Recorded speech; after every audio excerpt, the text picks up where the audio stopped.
biasa syuting gitu loh. Ada yang Howidi sebagai sutradara punya caranya tersendiri gimana menghadirkan ibu menjadi aibu gitu. Saya juga waktu itu penasaran sekali. Pada saat itu pernah test cam. Kita teknologinya pakai seperti apa, nanti kayak gini ya.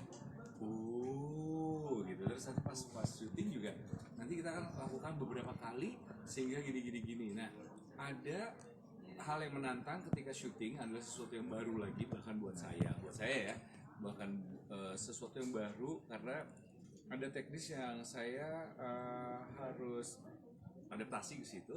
Sama menjadi keluarga nih serunya adalah hal yang sama mungkin saya takutin sama Ali sebelumnya. Tapi ternyata sama Ali saya udah kenal dari Koki Cilik. Waktu itu Ali umur 6 tahun. 6 ya waktu itu ya di Koki Cilik 6-7 tahun dia kalau nggak salah. Dan itu udah ketemu sampai akhirnya ketemu lagi di sini jadi bapak anak. Kalau Dian tentunya saya sudah tahu kiprahnya dari zaman sebelum saya masuk ke film.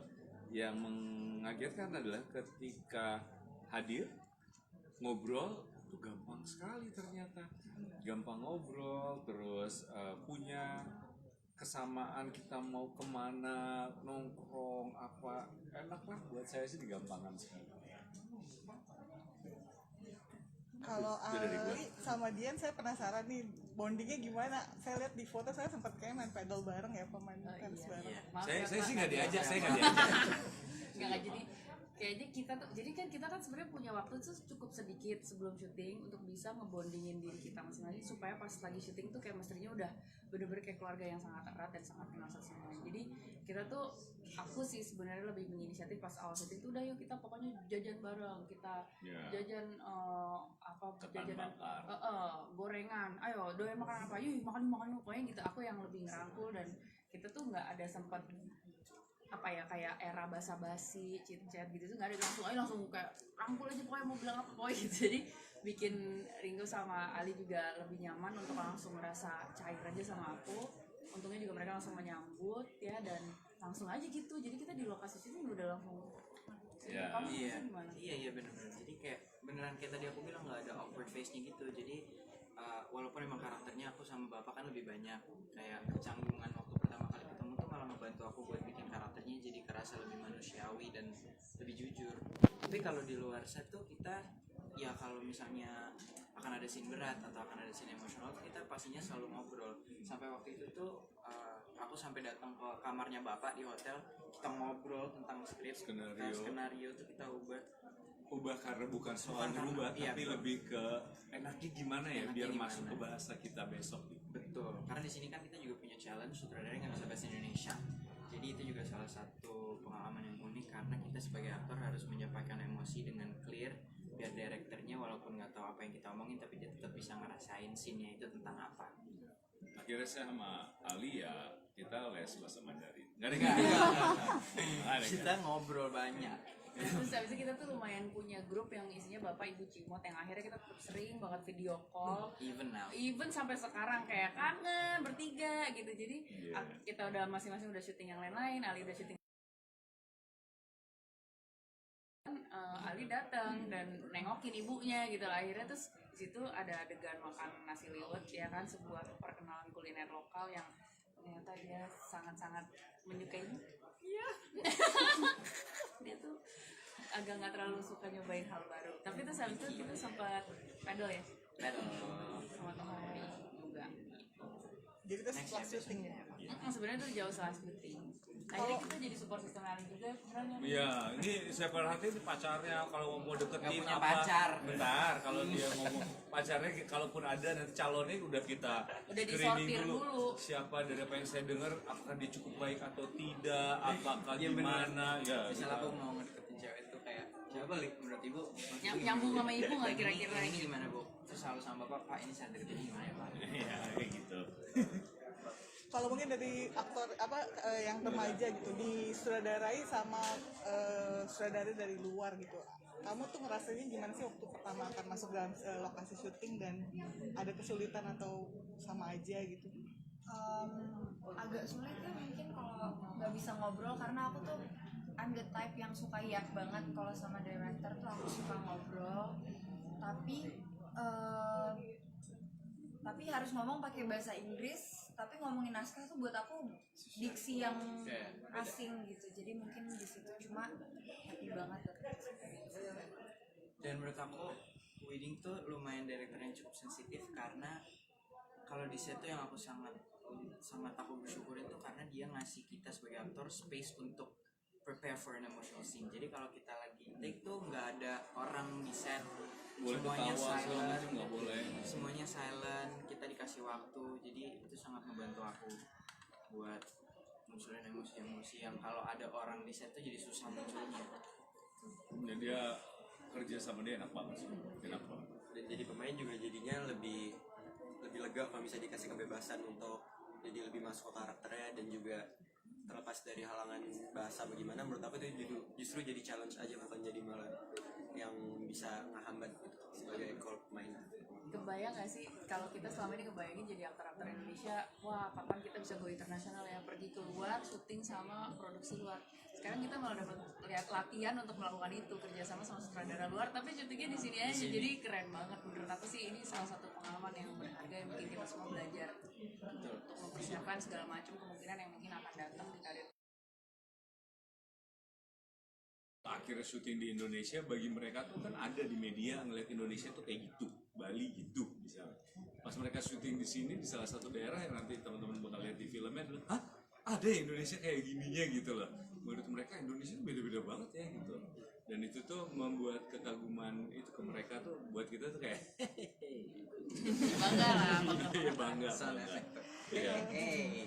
bisa ngajak orang luar syuting di Indonesia tuh suatu kebanggaan banget. Karena kita jadi bisa sempat nunjukin bagian Indonesia yang alamnya keren-keren, tapi juga nunjukin kinerjanya orang Indonesia yang sebenarnya juga sangat keren-keren. Iya. Dari aktor-aktornya sampai kru-krunya. Jadi itu sesuatu yang perlu mungkin teman-teman media bisa banggakan juga, karena kita perlu bangga kok filmmaker Indonesia Iya. keren, top.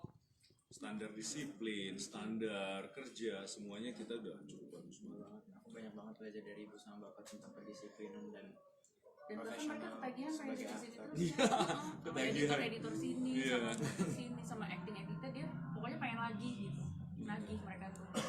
Kalian sendiri mungkin ini katanya keterusan pakai AI gitu ya, gimana tuh dalam kehidupan sehari-harinya? Kadang-kadang sih memang masih suka nyontek ya, untuk apalagi kalau mau cari resep masak, kan aku juga nggak terlalu jago, jadi untuk masak tuh pasti tanya AI, minta yang cepet aja deh, yang paling enak paling gampang resepnya sop buntut tuh yang kayak gimana, yang lewat diapain dulu gitu, dan aku selalu minta contekan. Gitu. Berarti manfaat banget ya sebetulnya. Lumayan, sangat bermanfaat. Sebelumnya nggak pernah pakai atau? Ya paling dulu kalau misalnya mau bikin ngerjain, tapi kan risetnya tuh bisa membuat kita tuh kayak jadi lebih cepat ngerjainnya kan, tapi tetap yang ngerjain tetap kita lagi. Itu sih sebenarnya aku pengen ngajakin teman-teman, kita tuh menggunakan AI kan ada yang juga banyak khawatir dengan bahayanya. Aku rasa itu bisa kita tanggulangi selama kita tuh bijaksana juga gitu loh menggunakan. Kalau kita juga tetap mau ngerjain dengan kreativitas kita sendiri, kita juga tidak akan membuat diri kita tumpul. Jadi itu kita gunakan, tapi jadi alat pembantu aja, jangan terus jadi ngegantiin tugas kita seluruhnya, karena menurut aku itu nggak etis. Kedua, dan itu juga malah nggak bikin kita juga berlatih untuk bisa mengembangkan diri gitu loh. Tapi kalau untuk memprovide kita dengan data-data pendukung dan riset yang itu juga itu bisa mempercepat tugas kita. Dan Apalagi kalau yang anak-anak seumuran aku juga banyak yang di sekolah tuh juga banyak banget yang pakai AI, dan mungkin sama sekolah di beberapa sekolah juga ada yang dibolehin gitu. Dan mungkin ini bisa banget relate sama mungkin kalian yang umurannya sama kayak kita ya, yang mungkin, dan di adegan sana juga ada yang Rama minta bantuan Aibu buat belajar, buat ini segala macem, dan menurut aku justru malah ngegampangin banget sih, bukannya malah gimana. Dan menurut aku itu relatable sama anak-anak zaman sekarang, karena mereka kan sering banget curhat ke AI, kontrol emosi pakai AI, apa AI. Anak seumuran aku juga tahu. Anak seumuran aku juga Pak Mas, nyoba-nyoba cari tahu AI, iya sama. Kalau Ali biasanya pakai AI buat apa? Kalau aku sih, kalau nggak buat research dan misal ngebantu kalau mau bikin cerita atau cari-cari film yang bagus, yang mirip sama karakter yang mau aku mainin itu aku sering pakai AI. Dan film ini tuh menurut aku ngajak kita ngerefleksi kalau kapan AI itu dibutuhkan sebagai tool, dan sampai titik manakah kita masih tetap butuh manusia lain. Itu seumuran aku gitu juga. Bagian aku penasaran dong satu, tadi kan ikutan anak-anaknya ikut, terus komentarnya gimana pas Mereka tuh bener-bener nemenin aku dan ngeliat banget aku sebagai produser kan bawa pulang kerjaan ke rumah. Jadi tiap malam tuh kadang-kadang setelah makan malam aku masih buka laptop lagi dan masih review script, masih review rough cut editing dan rough cut pakai musik soundtrack. Itu tuh mereka lihat dari berbagai versi. Jadi filmnya dari pas belum jadi aja mereka udah lihat dari layar laptop aku. Gila sih, nggak bukan pemain. Break, kita syuting, Dian pulang ketemu investor, meeting.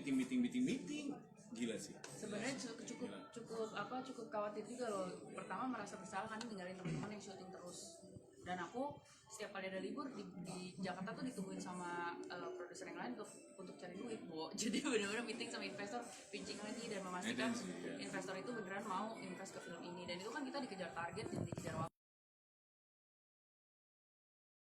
Dan aku tuh punya kekhawatiran, aduh nih secara film, secara actingnya aku sempet nyiapin kayak takutnya tuh nyampe lokasi syuting masih gampang gitu, bentar-bentar gue kemarin abis ngomongin duit, tiba-tiba di sini harus jadi ibu lagi nih gitu, jadi masuk lagi ke alam emosi. Kalau aktor kan kita banyak bekerja pakai emosi, kalau di produser kita banyak bekerja pakai logika. Nah itu tuh harus fleksibel dan aduh kadang-kadang keder juga gitu loh. Tapi temen-temen tadi nanya anak-anak gimana, mereka lumayan bangga karena mereka ngeliat banget prosesnya aku awal project ini dari bener-bener masih skrip, dari skrip sampai draft berapa, sampai akhirnya jadi, sampai akhirnya milih sutradara, sampai akhirnya milih semua pemain, semuanya sampai akhirnya jadi syuting, nyari duitnya dia lihat sendiri, hitungannya masuk belum, ada yang belum dapat nih duitnya berapa persen lagi gitu, sampai akhirnya kita editing sampai sekarang di promosi trailer tadi yang teman-teman lihat itu kita revisinya berapa kali, dan itu teman-teman aku selalu coba lihat ini trailernya kamu bilang bagus nggak gitu loh. Jadi mereka juga jadi kayak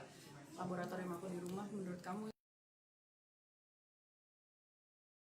aku salah satu yang excited banget nanti ngajak mereka nonton filmnya tanggal 22 Januari 2026 karena mereka akan lihat dari yang prosesnya kayak gitu nanti jadinya kayak apa. jadi secara nggak langsung udah mengajari anak untuk Iya, terjun. jadi kayaknya mungkin liburan tahun depan udah saya tarik jadi intern.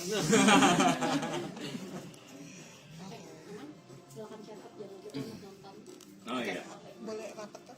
Nggak muat. Kalau muat kan nggak muat. Dua tiga.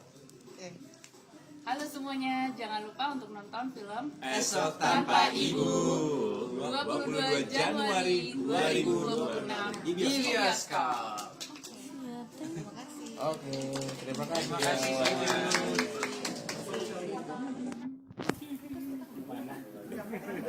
Oke, 1, 2, play.